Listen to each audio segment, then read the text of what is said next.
Hi everybody. So today we're going to be talking about chapter 4, which goes over the cell. And to do that, we need to discuss what or how we know we have a cell. And to do that, we have to discuss what separates the intracellular fluid from the extracellular fluid. And that's the cell membrane. The cell membrane is made up of these little structures called phospholipids.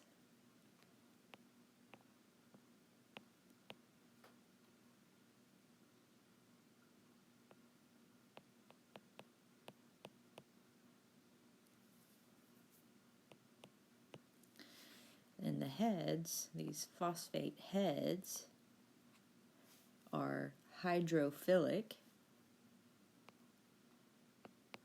meaning they like water, and the fatty acid tails are hydrophobic. And this very nature allows for a cell to actually take shape. So whenever you put these phospholipids in water, they start to form these spherical-like structures because of their hydrophilic, hydrophobic nature. And to protect themselves, they form these spherical-like structures, and we get the general shape of a cell. So we also see these green things I have drawn in the phospholipid bilayer. So bilayer meaning two. So it's a double membrane, or not a double membrane, but a bilayer, which is why you sometimes hear it referred to as a phospholipid bilayer. You see these things I've drawn here, and these are proteins. The more proteins a membrane has embedded in it, the more active the cell itself is. So certain things may be embedded in them, like identification markers that tell us what the cell actually is, or that it is a self cell. We'll see channel proteins. We'll see carrier proteins. And even receptor mediated proteins. And the way these receptor mediated proteins work is that they'll have a message come in called a ligand.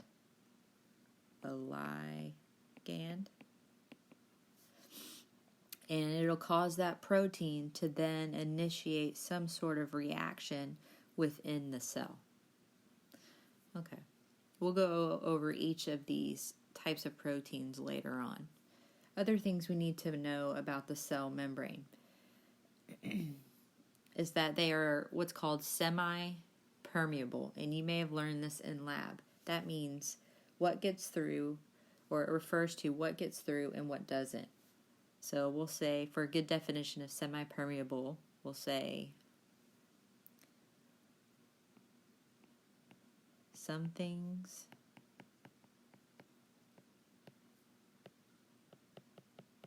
get through while others do not.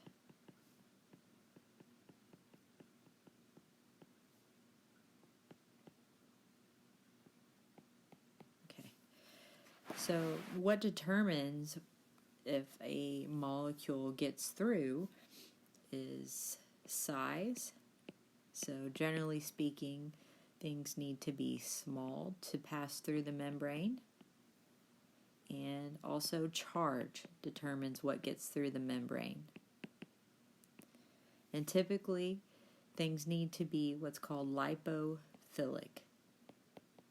Lipophilic. And that means, in other words, hydrophobic.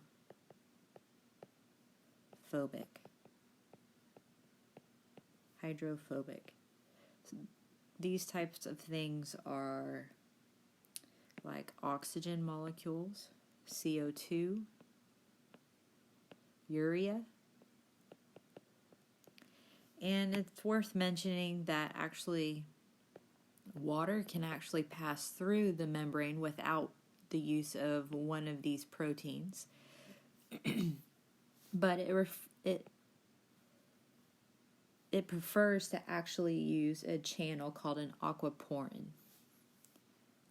So we'll just say water can, but only slowly. Alright, so this membrane, our phospholipid bilayer, our cell membrane, is semi-permeable, meaning only some things get through, and what determines it, if it passes through the membrane without a protein helper, is size and charge. Okay. Now let's talk about the method in which things pass through the membrane. And there are two categories here. That's passive transport and active transport. These may look familiar from lab. So the main difference between the two is the use of energy. Active transport requires energy in the form of ATP. So let's start off with passive transport. I'm going to begin by talking about some definitions here. Concentration.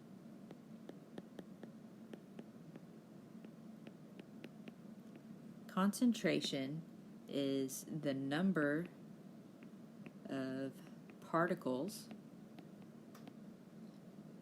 over volume of solutes. And concentration is calculated by molarity. And molarity is moles of a solute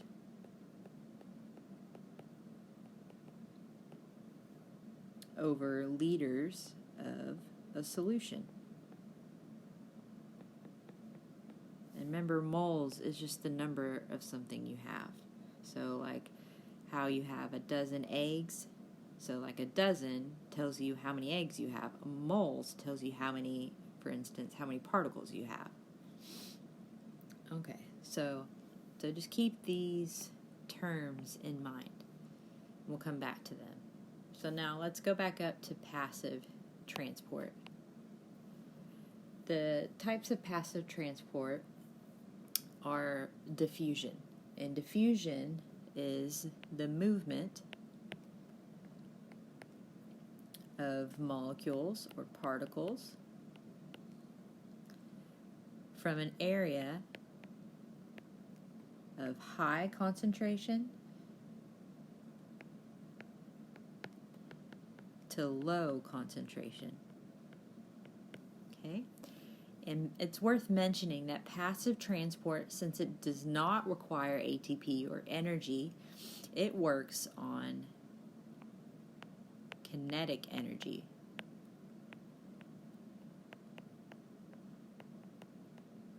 In other words, it works on the inherent energy a molecule already has based on the concentration gradient. And whenever I say gradient, just think of a hill. So a hill is graded, meaning it has a slope to it. And if you remember talking about kinetic and potential energy, a ball rolling down the hill has kinetic energy. Kinetic energy is the energy of movement, whereas potential energy is something that has the potential to move. Okay? Alright, so let's go back to diffusion. Diffusion is the movement of molecules from an area of high concentration to an area of low concentration. There are types of diffusion.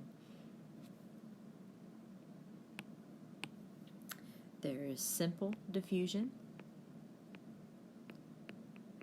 and then there is facilitated diffusion.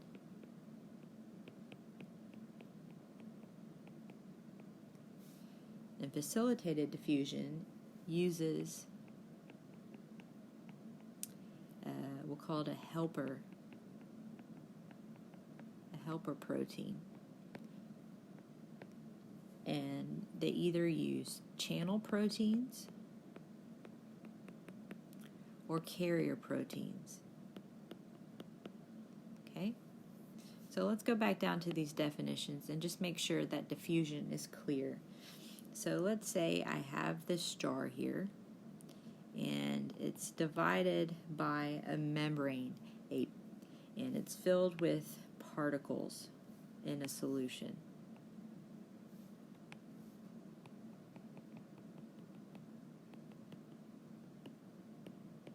So we can see that on the left side we have more particles than we do on the right side. Okay? And if I know the definition of molarity here, and I know that I have 1 liter of solution, then I can determine the molarity. So let's say, I don't know how many particles I drew on the left side, but let's say it's 10. So then I could say that the left side has 10 moles over 1 liter. So that is a 10 molar solution, whereas the right side, let's make this easy. Say there's 1 particle there. So then we'll say it has 1 mole per liter. So that is a 1 molar solution. So based on these, I can say that the left side is more concentrated than the right side. And with simple diffusion, these particles are going to move down their concentration gradient to an area that is less concentrated, as long as they can pass through this membrane here. So these particles can penetrate the membrane, and this is what is called simple diffusion. Okay? Now let's go to active transport. What is active transport? Well, we know it requires energy in the form of ATP. There are 2 basic categories. The first one is they will always require a carrier. The second one is vesicular transport. If they require a carrier, they're either going to be primary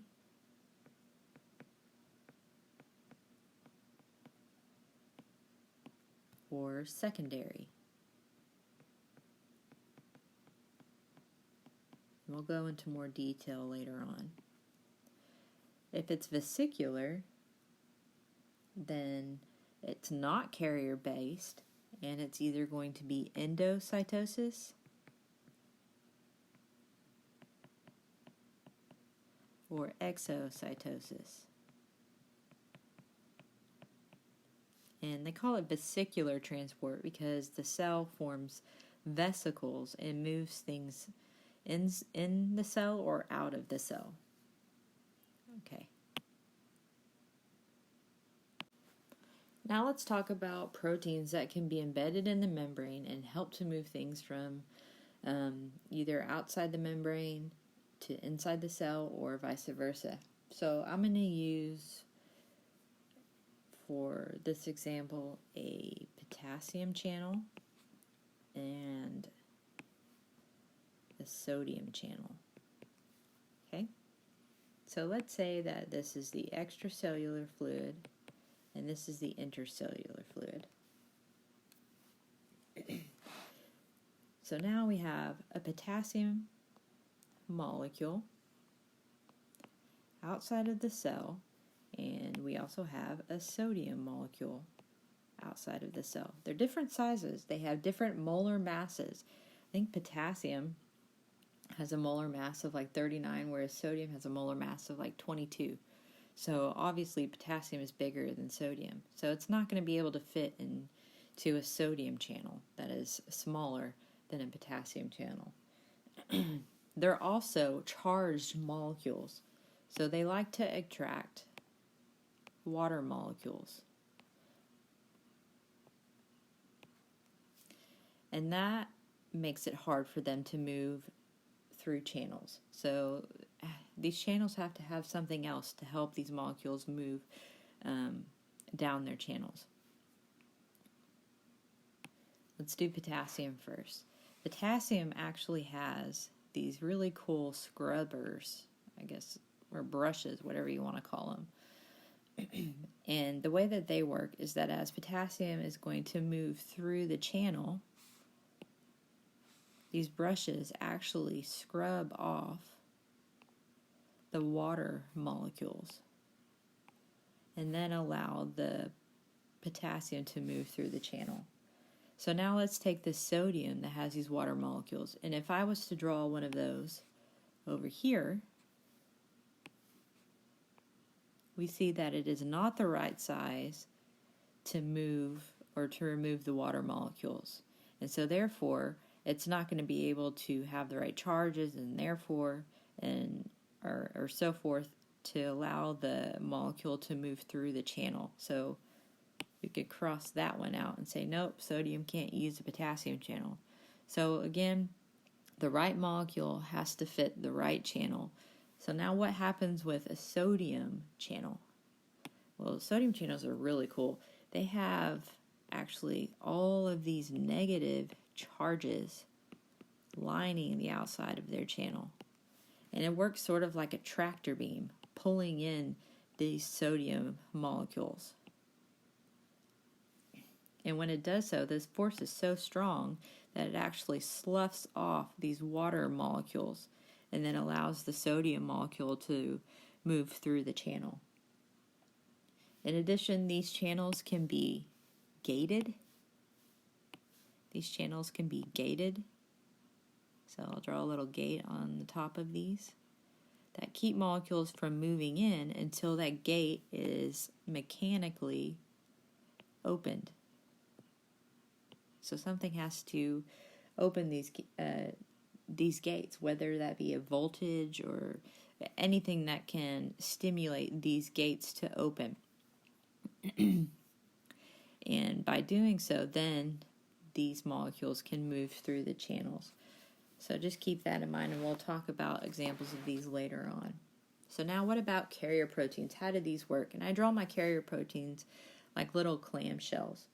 So now we can see the extracellular fluid and the intercellular fluid. So let's say that we have a molecule here, and we want to get it in the intracellular fluid. So what happens is this molecule will bind to a carrier protein, and our carrier protein will go through a shape change. Okay.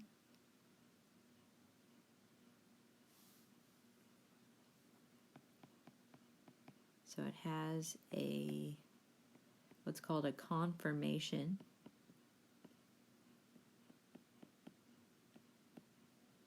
which just means shape change. Remember that triangle or delta symbol means change. And then when it does so, remember we had a molecule bonded to that protein. It is now open to the intracellular fluid. And by doing so, it can now fall off, and when it does, that carrier protein will revert back to its original shape and can potentially bind another molecule and go through the same process. Okay, so usually when that molecule falls off, the carrier protein will then revert back to its original shape. So now, let me ask you, how do we know if this is facilitated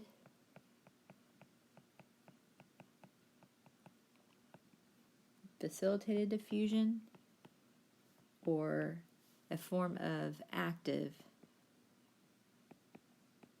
transport? How do we know? Let's draw an example here.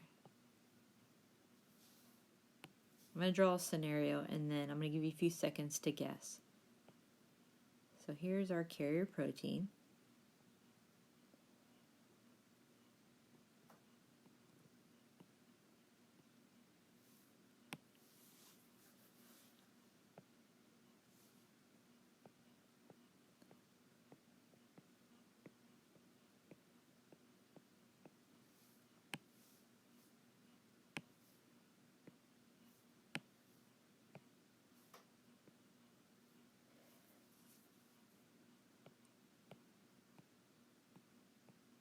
Okay, so here's our scenario.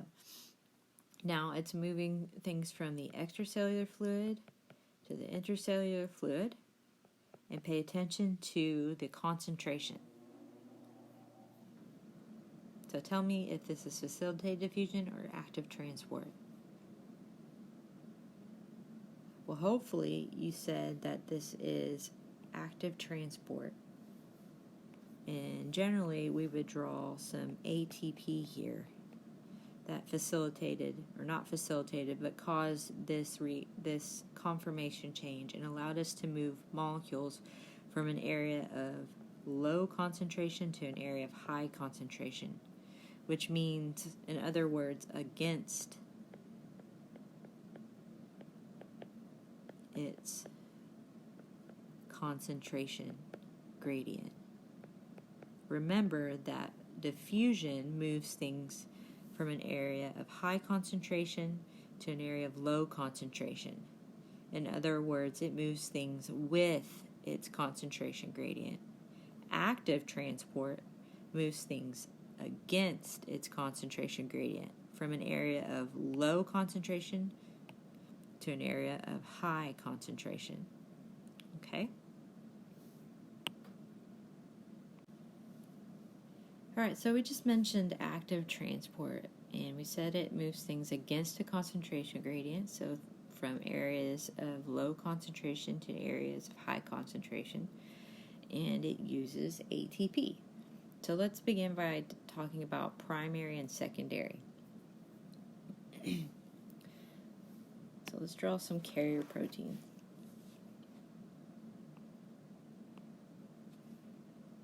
So here's a carrier protein, and we got to establish a concentration.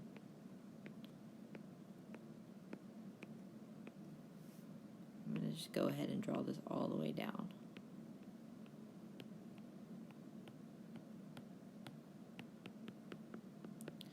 Okay, and now let's say this molecule binds to this carrier protein, and we want to move it into the intercellular fluid where there's a high concentration.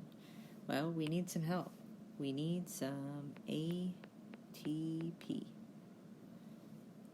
Okay, the ATP will bind.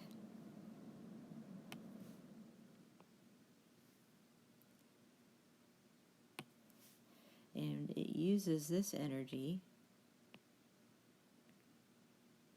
Oops, wrong way. Give us a shape change and move that molecule against its concentration gradient. Well, that is primary active transport. Now, what is secondary active transport? Well, it relies on the concentration gradient of one molecule to pump another against its concentration gradient. So we could say that it only indirectly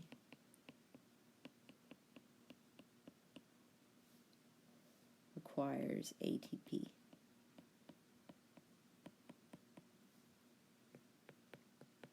Okay, so let's get another molecule here, and maybe I'll use green or blue for this one. So let's draw a lot of blue ones out here. And let's say we want to move blue molecule into the intracellular fluid. I said that backwards. Let's say I want to move a blue molecule into the extracellular fluid. So how am I going to do that? Well, I need a carrier protein that is open to the intracellular fluid. And the way this works is that it takes the concentration gradient of the yellow molecule and says, hey, I can use diffusion for this. And remember, diffusion moves things from an area of high concentration to low concentration. And the blue molecule will then hitch a ride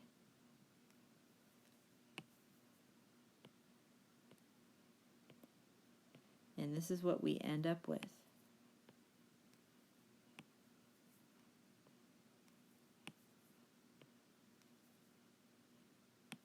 end up with a yellow molecule and a blue molecule now in the extracellular fluid.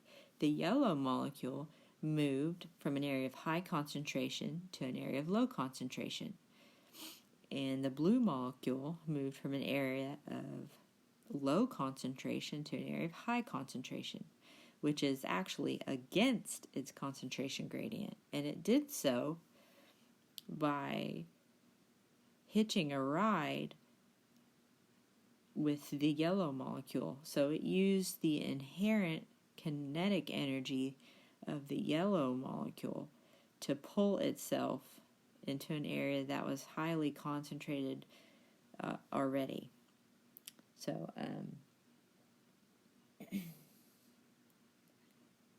in other words, we could say that it pumps against the concentration gradient, and the energy comes from another molecule's concentration gradient. We could say that it was established by primary active transport. The energy was, or this concentration of the yellow molecules was established by primary active transport. Okay. So that brings us to osmosis. And you may have heard maybe in lab that osmosis is the diffusion of water. And I'm on the side of the fence that says that's an inaccurate description of what osmosis really is. Osmosis is really the movement of water across a semi-permeable membrane. And I like to think of it as osmosis aims to dilute. So its goal is osmotic equilibrium. Water molecules can move across, if they can move across the membrane, they want to help it reach osmotic equilibrium. And osmolarity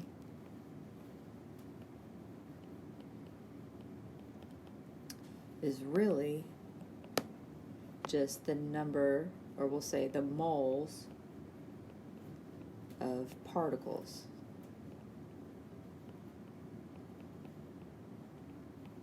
So how many moles of particles you have.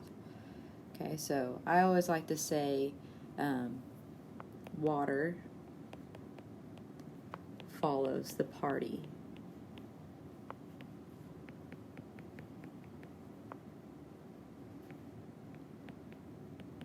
I'll show you what I mean by that.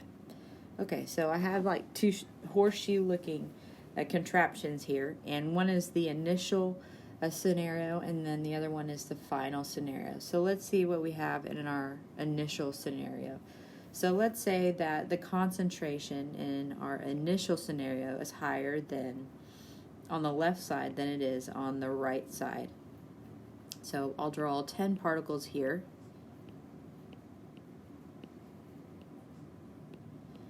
Okay, and then maybe just a few over here. So this is a concentration on the left is higher than the right. Okay, so let's say that these particles now are non-penetrating,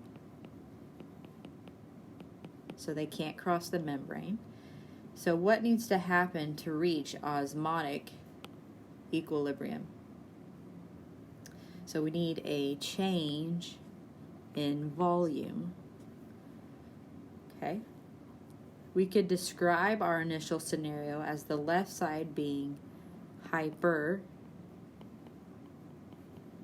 osmotic and the right side being hypo osmotic. So now to reach osmotic equilibrium, we need a change in volume. So what happens here?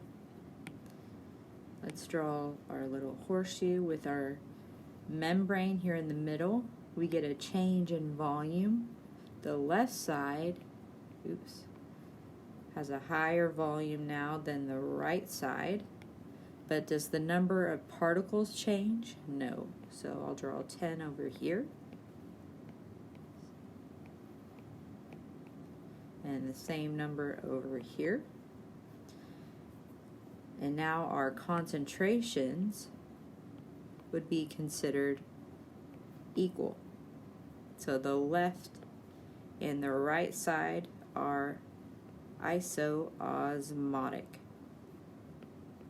to each other. So we've reached osmotic equilibrium.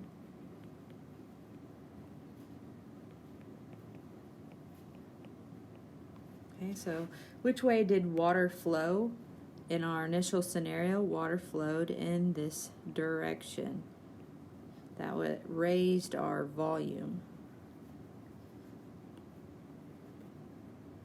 Okay, that's what osmolarity refers to. It's the moles of particles, the concentration of something. And to reach osmotic equilibrium, we had to move water across a semi-permeable membrane. So here you can really see that water follows the party, in essence, the particles. Okay, it's not the diffusion of water, because remember, diffusion is from an area of high concentration to low concentration. Sorry, I said that backwards. From an area of high concentration to low concentration. Whereas osmosis, we see here, we're moving water from an area that was lower in concentration to an area that is higher in concentration. Okay? All right. Okay, so that brings us to tonicity. And tonicity is how, or refers to how a cell is going to respond when you place it in solution. And you've actually already done this. You did this whenever you looked at the experiment in lab with the egg put in the sugary solution. Okay, so let's get some terms out of the way. So you remember what osmolarity was? Osmolarity was the moles of particles, and a cell in your body has cytoplasm in it, and that cytoplasm is full of particles. So we could say that cytoplasm has an osmolarity of about 280 milliosmoles, or we could say 0.28 osmoles. It's just easier to say 280 milliosmoles. So you would expect that the extracellular fluid would also be 280 milliosmoles, so that they're isoosmotic. If not, then movement of water would happen. We would have osmosis, and the cells would either crenate or swell. So we would expect that they would be isoosmotic. All right, and so all the particles that contribute to the osmolarity, the 280 milliosmoles, are considered non-penetrating particles. All right, so they're not moving. All right, so let's look at the three scenarios that I have here. So we'll have 3 jars here that we're going to use. And the first jar will have an osmolarity. See, I'm drawing different particles here, and that's okay because they're non-penetrating particles. And these particles will have an osmolarity of 280 milliosmoles. So it's the same concentration as the cytoplasm of our cell. Now let's say that I put the cell into this jar with a concentration of 280 milliosmoles. The concentrations are the same, so there's not going to be any mass movement of water. So we would say that the solution is an isotonic solution. And compared to the solution, the cell is isoosmotic. All right. Now let's do the one on the left. Let's say that the concentration here is 100 milliosmoles. So that is less concentrated. And to reach osmotic equilibrium, water will have to go into the cell. Okay, so what is the cell going to do? It's going to swell. So we would say this solution here in our jar is hypotonic.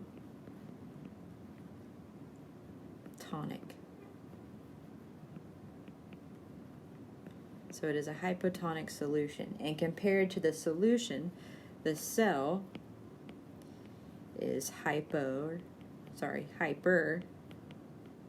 osmotic. Okay. Hopefully this is familiar from lab. So let's look at our last scenario here. This one has a really high concentration of maybe 400 milliosmoles, and compared to the cell, it has a higher concentration. So to reach osmotic equilibrium, water must do what? It must leave the cell, and the cell is going to shrink or crenate. So we could describe the solution as being hypertonic.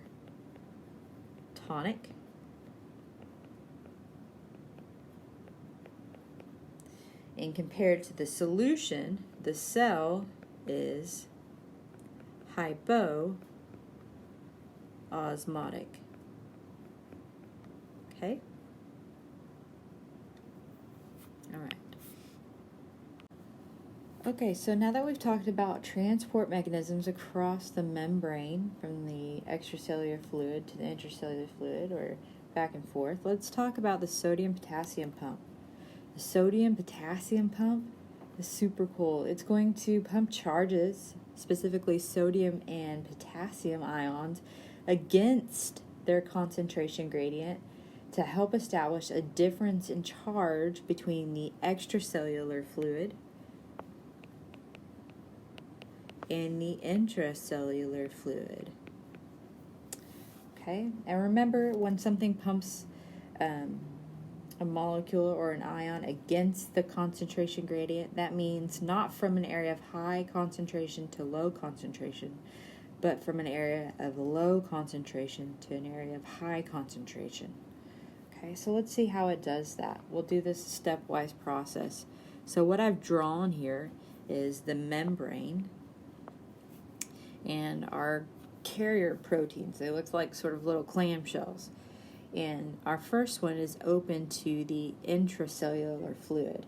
And what happens here is sodium molecules. I'm going to draw 3 of them. Sodium will bind to our carrier molecule. And there's 3 little spots for sodium here. These are sodium ions that have a positive charge. Okay? And when sodium binds,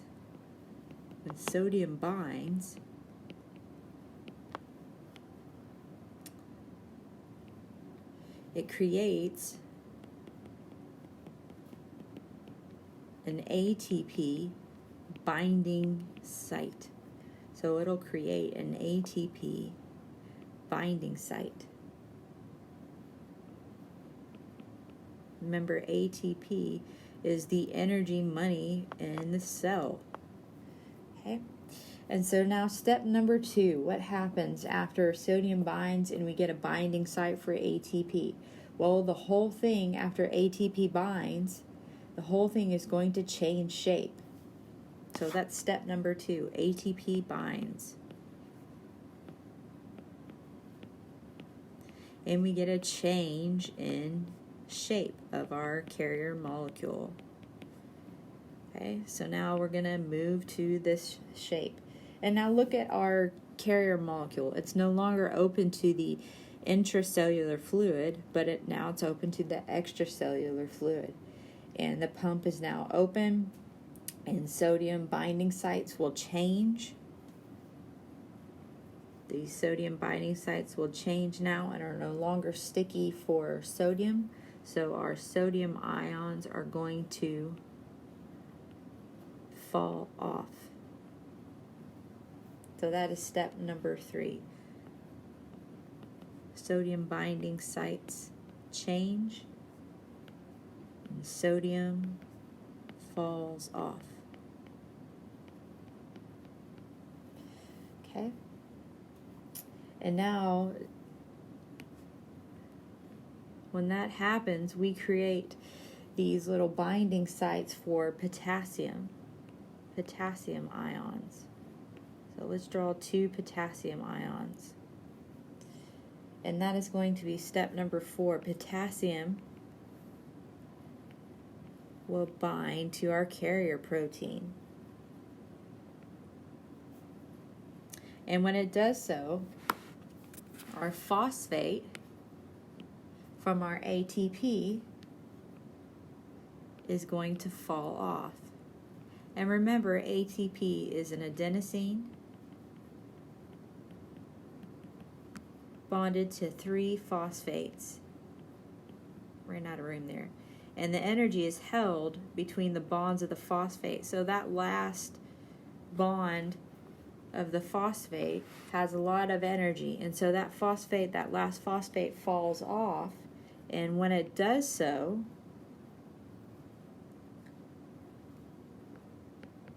we'll write that down. Phosphate falls off of ATP. The pump is going to return to its original shape. And now, remember, we had potassium bonded to our carrier protein. And now that our carrier protein is, we can continue this down this way, is now open to the intracellular fluid, what's going to happen to our potassium? Well, as the pump returns to its original shape,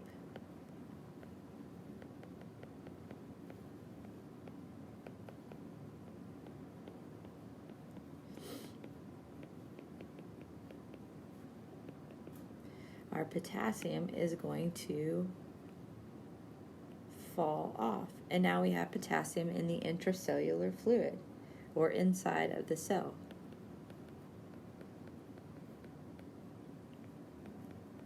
Should have done potassium in blue. That's okay. So we end up with how many potassiums in and how many sodiums out. So this is important. We have 3 sodiums in the extracellular fluid now, and we end up with 2 potassium ions in. And notice they have positive charges. So we've made the outside more positive than the inside. Okay, so sodium-potassium pumps are crucial. They're critical, for example, establishing electricity in neurons. They generate a gradient of ions across the membrane, the cellular membrane. Okay, and now what I want to do is talk about membrane potential. So now that we've discussed the sodium-potassium pump, and that it helps us to establish resting membrane potential, let's actually discuss what membrane potential is. It is a difference in charge between the extracellular fluid and the intracellular fluid.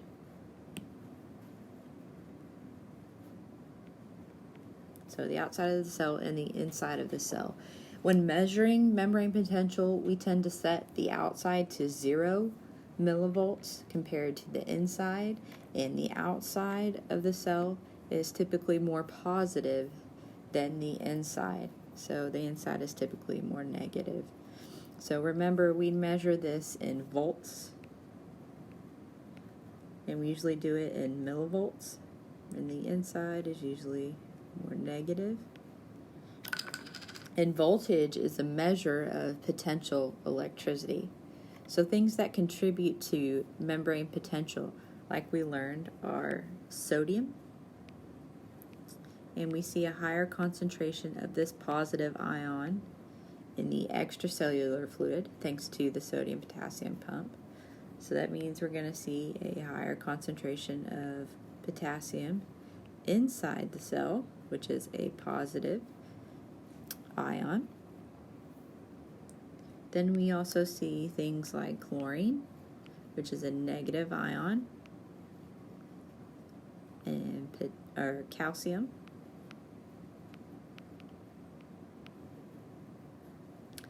And on the inside of the cell, we have lots of proteins. And overall, proteins have a negative charge to them. So they contribute to this negative 70 millivolts, which is considered resting membrane potential. Okay? Alright, so how do we change membrane potential? We know sodium potassium helps to establish this resting membrane potential, which is negative 70 millivolts, but how do we change this? Well, sometimes we use things like channel proteins, like sodium channel proteins or potassium channel proteins. So we're going to go through this scenario here, this example of how we might change membrane potential. So if we introduce a stimulus, pick a color here. If we introduce a stimulus,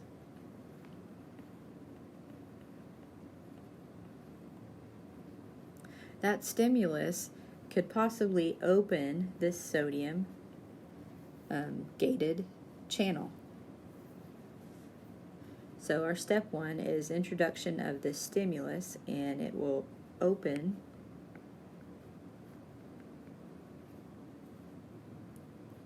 the sodium gated channel.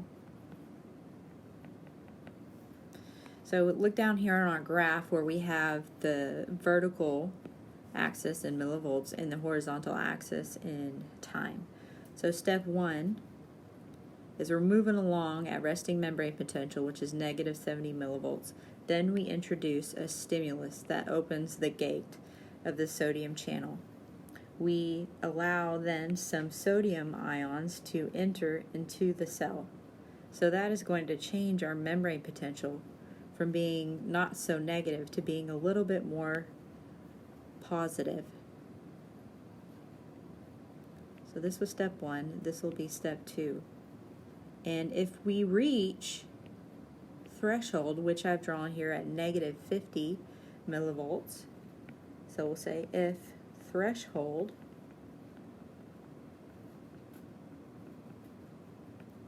is reached, then this voltage,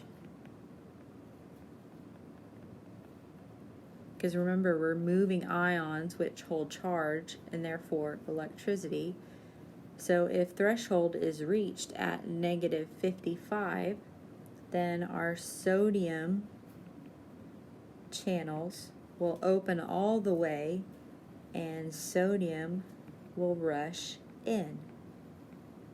So now we have this big influx of sodium ions. That's a lot of positive ions flowing in. So now what's going to happen to our graph? From step 2 to step 3, we're going to see a big incline of positive ions. So that's going to change our membrane potential to become more positive, maybe all the way up to, say, a positive 130 millivolts. And once we reach that top number, then our sodium channels shut,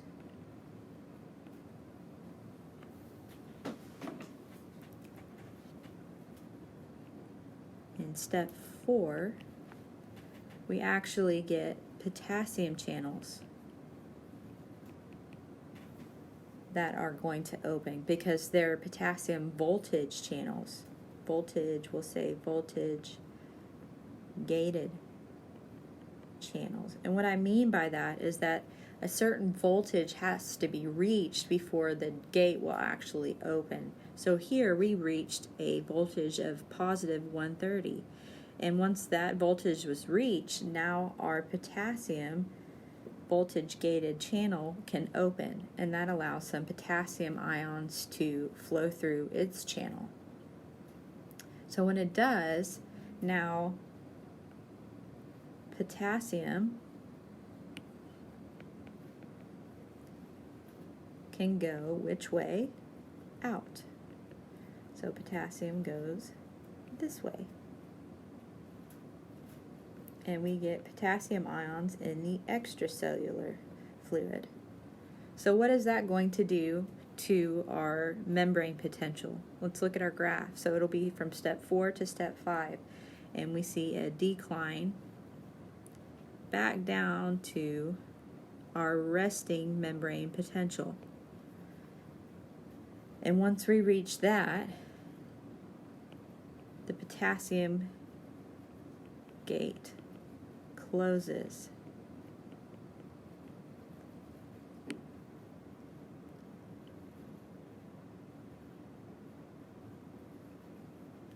And let me redraw this here. Let me erase this, because oftentimes these potassium channels will allow a little bit more potassium to leak through, and we need some help re-establishing, this will be step number 6, our resting membrane potential. So who's going to help us to re-establish this resting membrane potential? Well, it's the sodium potassium pumps. So sodium potassium pumps help re-establish, don't want to spell that all the way out, re-establish resting membrane potential, which is negative 70 millivolts in most cells. Okay, so now we're back at negative 70 millivolts. And maybe this process happens again when we get a change in membrane potential. Okay? This next section talks about how cells communicate and what receptors are. So let's talk about how cells communicate. They communicate through signals, and those signals are either chemical or electrical signals. They either communicate locally or over long distance. The way they communicate locally are through things like gap junctions, and through these gap junctions they send chemical or electrical signals. And what a gap junction is let's imagine that here's one cell and then here's another. So this will be cell A and this will be cell B. A gap junction is basically a tube connecting one cell, or a channel connecting one cell to another. And it allows things to flow from one cell to the next cell. So they flow through the cytoplasm from, in this scenario, from cell B to cell A. And these signals can be either chemical or electrical. So they can also communicate through surface molecules, and typically these are chemical signals. So let's say that this is our cell, and this cell has little surface molecules here. And now let's say this other cell comes along and has a specific receptor for that surface molecule. And that would be how those cells are communicating, through specific chemicals released by these surface molecules that react with the other cell's receptor. Now, cells can also dump chemicals into their environment, and they do this either self, to communicate with their cells, which are considered autocrine. That's self, act on their cells, or on a neighboring cell, which is considered paracrine.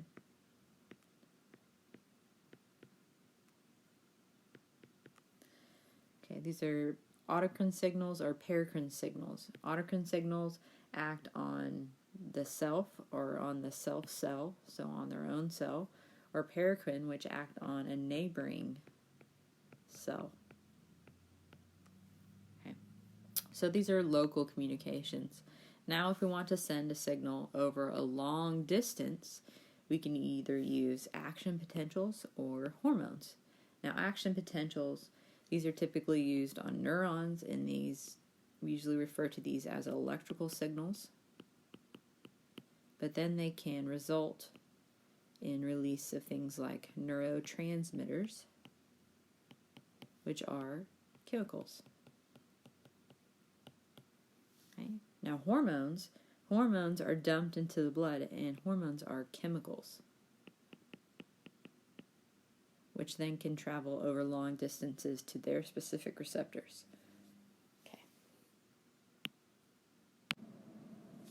Okay, so what are receptors? Receptors, well, if you lack the receptor, you can't read the message. Okay? The act of binding of a receptor with the initial signal can cause something to happen within the cell. And that process is called signal transduction. In other words, signal transduction is just a fancy word for communication. So we'll say it is just communication. So let's understand how receptors and signals or messages play a role in this. So we have a cell here, and this little green thing is a receptor. So let's say we have this message coming in to its receptor. This message is often called a ligand. And a ligand is just a word they use to describe an extracellular, this is in the extracellular fluid, an extracellular signaling molecule. Okay? So in this instance, it's a chemical molecule or a chemical message, and it's going to its specific receptor. So as it binds to the receptor, it's going to cause something to happen within the cell. And often it's things like a second messenger cascade. That sounds like a fancy word or a fancy bunch of words, but really what that means is it causes a chemical waterfall or a chemical reaction to happen within the cell. So maybe this chemical gets activated to make this one, and then so forth, until finally we make maybe this one, and maybe this is a protein, and then that protein is going to go and do something.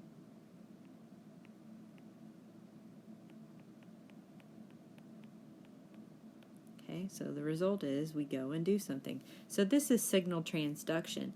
The ligand reacted or binded with the receptor caused the second messenger cascade, this chemical reaction within the cell. We made whatever this is, maybe it's a protein, and then that protein went and did something. So this communication within the cell via the ligand receptor and then the cascade, the chemical cascade, is called signal transduction. It's just the process, this whole process is called signal transduction. So that's how a receptor reads the message, causes something to happen within the cell. So now let's be more specific. So there are some terms we need to understand. One of those is called receptor specificity. It's a hard word for me to say. Specificity. I know you're laughing right now. This word right here.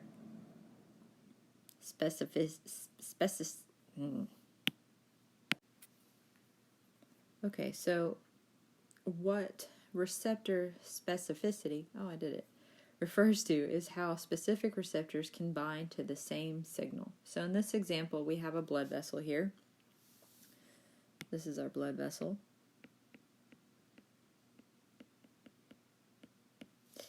And we're going to have some chemicals dumped into the blood. That's going to be epinephrine. So this is going to be our epinephrine. And then we'll also have some norepinephrine dumped into the blood. So two different chemicals. And these chemicals will be considered our signals or our message. Now the effect that we're going to see from these is either going to be vasoconstriction. So it's either going to cause vasoconstriction or it's going to cause we'll just say vasodilation. All right. Now, underneath this blood vessel, I'm going to have two different types of cells. So this one on the left is going to be cells in the gut or in the stomach. and the one on the right is going to be skeletal muscle cells. Okay, and the receptors here that cause vasoconstriction in the gut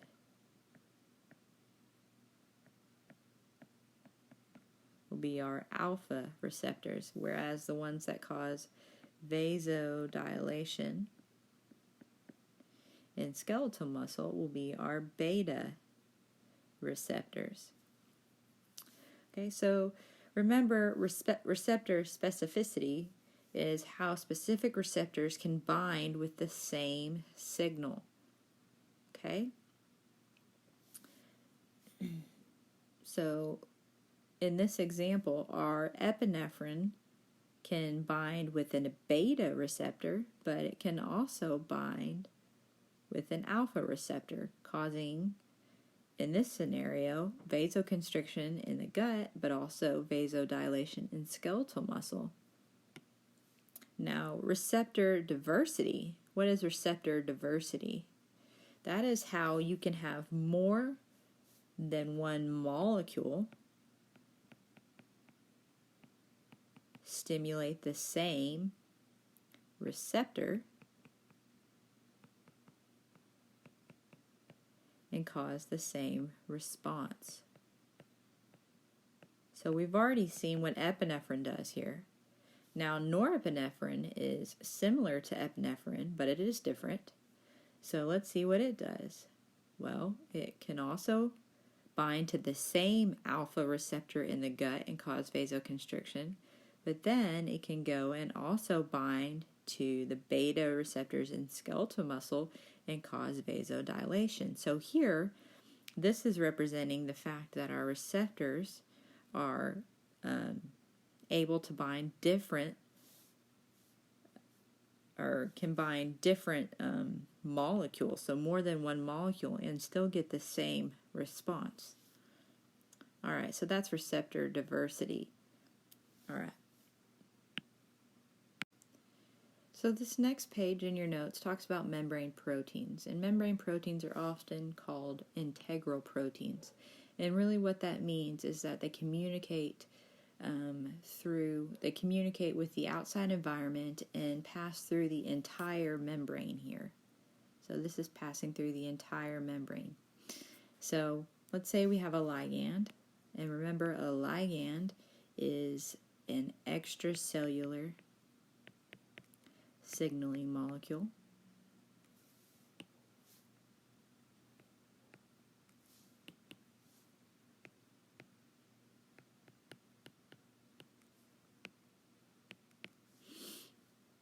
And that signaling molecule will bind, and then it causes signal transduction,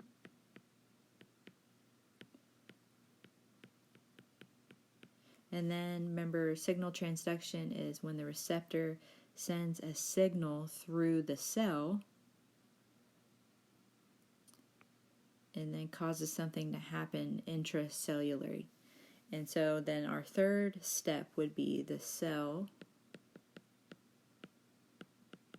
responds to that signal. Okay?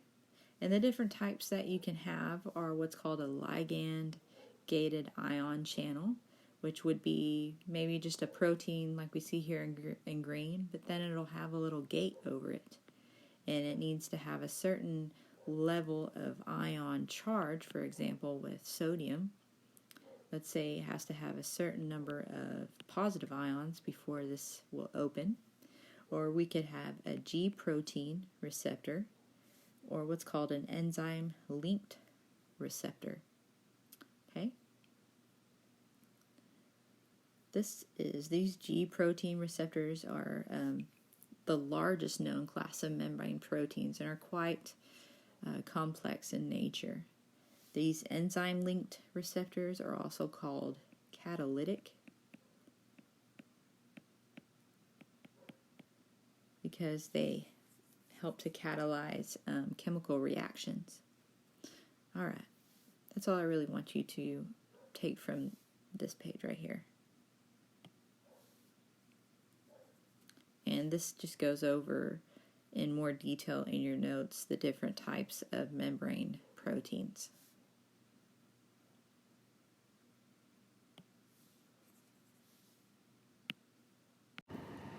So now let's talk about some other structures within the cell that have a cell membrane.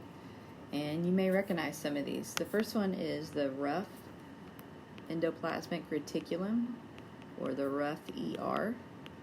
And that's sort of like this labyrinth or maze of hollow cell membrane connected to the nucleus, and it's responsible for modifying proteins.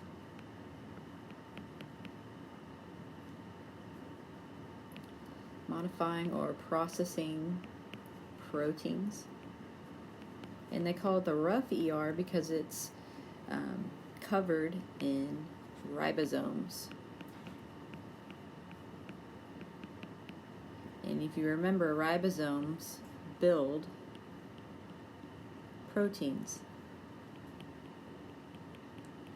Now you have the rough ER, but you also have the smooth ER, which is also an extension of the nuclear envelope and is responsible for modifying fats.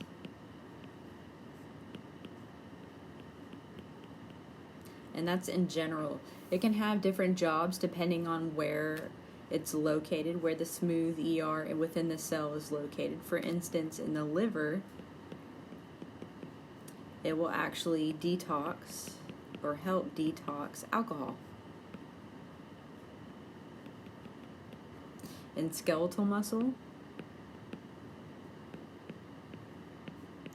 it will help to store calcium. Okay. What about the Golgi bodies? Those sort of look like stacks of, or flattened stacks of pancakes to me.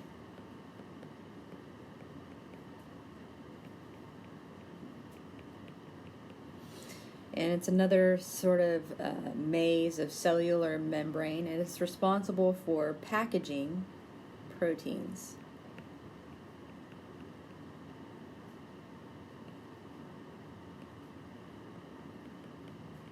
So the ER was responsible for modifying and processing, while the Golgi body is responsible for packaging of proteins.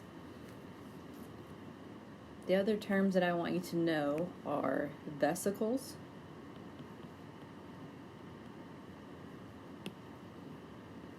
and a vesicle is just a pinched off portion of, say, the Golgi, and you have different types. One of those types is called a lysosome, and lysosomes contain digestive enzymes. And I say digestive enzymes in that they help to digest things. So in this picture right here, we have a lysozyme, and inside it has these digestive enzymes. And if in this picture they're going to fuse this cell, this lysozyme, in this cell, and then when they do so, this stuff right here will get digested. Okay? This term right here, vacuoles, is only found, actually, this term is usually only used in plants. So we don't really use that in humans or in mammals. Alright, so that's how lysozymes will work. They will fuse with another cell, and then they use their digestive enzymes to digest parts of the cell. Now, this other word, peroxisomes, you may have seen that. They actually isolate H2O2. And it's produced by some enzymes, and it will help to break it down with catalase. So here is catalase.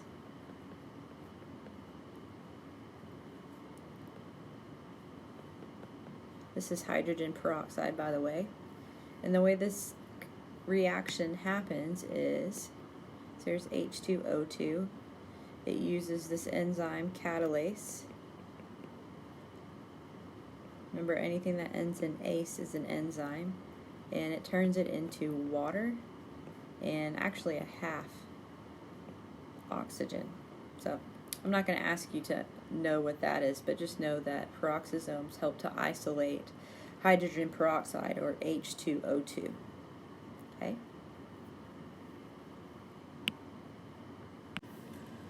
So the last organelles we're going to talk about are the mitochondria and then the nucleus.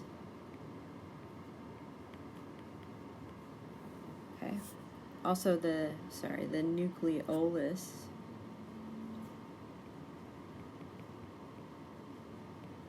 And then the cytoskeleton. But the big ones are the mitochondria and the nucleus. So the mitochondria, we know, is the organelle that helps to produce ATP, the energy money in the cell. So we need to understand some of the structures within the mitochondria. So on the outside is the outer membrane. And it is a cellular membrane, a lipid bilayer that is permeable to some molecules. Then if we go deep to that, the space between that and the inner membrane is called the matrix. The intermembrane space. Intermembrane space. So the inner membrane is not permeable and is folded. So you see the squiggly line, it's folded, and we call those cristae. It allows for an increase in surface area, Now, all of this space deep to the inner membrane is then called the matrix. That becomes important whenever we talk about where cellular respiration occurs. And the mitochondria uses cellular respiration to produce our ATP. Another interesting fact about the mitochondria is that it is a relatively independent organelle in that they have their own unique genome, which means that it has its own unique genes that is different than what is produced in the nucleus. So we know the nucleus is what holds DNA. It's the organelle that holds the DNA. Okay, often referred to as the brain of the cell. And the nucleolus, which is deep or within the nucleus, actually builds ribosomes.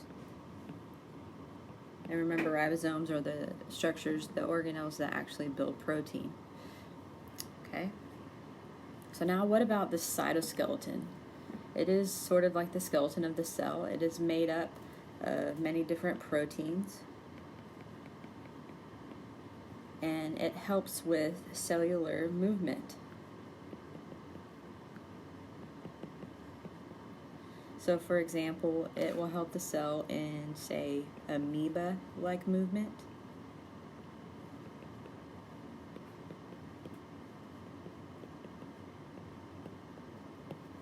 And also with the use of things like cilia or a flagella. And remember, if this is a cell, there's the nucleus. This would be the flagella coming off the cell, and cilia would look something like this.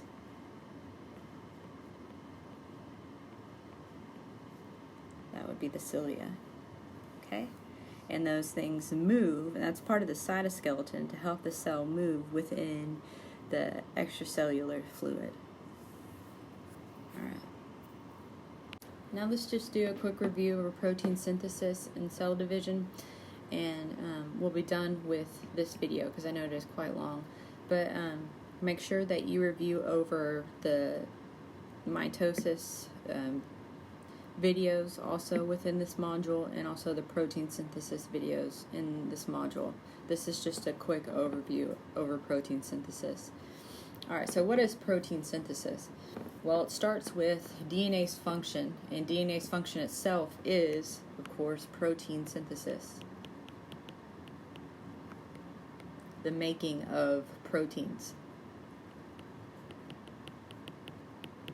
Okay, so there are different stages of this. The first stage is transcription, followed by translation.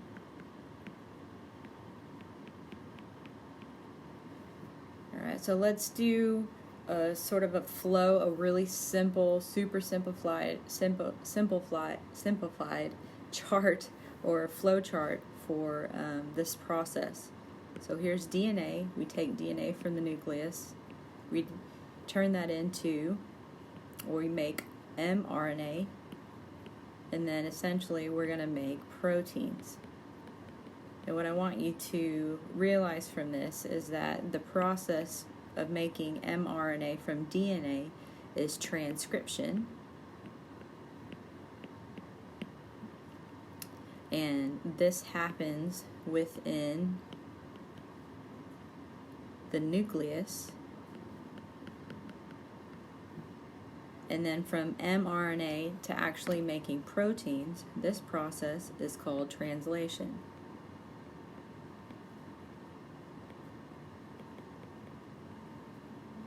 And this happens in the cytoplasm with the help of a ribosome. Okay? Also, make sure that you know the role of things like RNA polymerase, and that it helps to separate DNA's double-stranded helix. Okay, and then please make sure and watch the video over protein synthesis for me. That is also within the modules. Alright, so this is the overview of the Chapter 4 hand-drawn notes. I know it is quite long, but just take what you need from it, okay? Thank you, and happy studying.